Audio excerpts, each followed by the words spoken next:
Hello అండి. ఈజీగా బఠానీ చాట్ అయితే చేసేద్దామా? ముందుగా ఒక కప్పు బఠానీని ఓవర్ నైట్ నానబెట్టేసుకొని, అందులో కొంచెం సాల్ట్, పసుపు వేసుకొని ఒక 5 విజిల్స్ వరకు అయితే పెట్టేసుకోండి. ఇప్పుడు కడాయి తీసుకొని ఒక 2 టేబుల్ స్పూన్ వరకు ఘీ యాడ్ చేసుకొని, కొంచెం పచ్చిమిర్చి, దాని తర్వాత ఉల్లిపాయలు, ఇందులోనే కొంచెం సాల్ట్ యాడ్ చేసుకుంటే కొంచెం బేగా మగ్గిపోతాయి.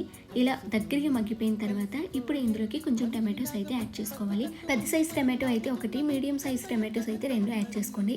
ఇప్పుడు వీటిని సైడ్కి పెట్టేసుకొని 1.5 స్పూను అల్లం వెల్లుల్లి పేస్ట్ వేసుకొని బాగా పచ్చివాసన పోయేంత వరకు వేయించుకోండి. ఇప్పుడు ఇందులోనే కొత్తిమీర, పుదీనా కూడా యాడ్ చేసేసుకొని కొంచెం మగ్గించుకోండి.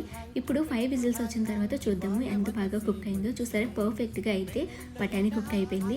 ఇప్పుడు కడాయిలోకి 2 స్పూన్స్ కారం, half spoon garam masala, half spoon ధనియాల పొడి, హాఫ్ స్పూన్ జీలకర్ర, మీకు కావాలి అనుకుంటే చాట్ మసాలా కూడా యాడ్ చేసుకోవచ్చు. ఇవన్నీ యాడ్ చేసిన తర్వాత ఒకసారి కలిపేసుకొని మనం ఆల్రెడీ ఉడకబెట్టుకున్న బఠానీని అయితే ఇందులో యాడ్ చేసేసుకోవాలి. అలానే కొంచెం వాటర్ కూడా యాడ్ చేసేసుకొని ఒక 5 మినిట్స్ స్టవ్ మీద ఉంచితే చాట్ రెడీ.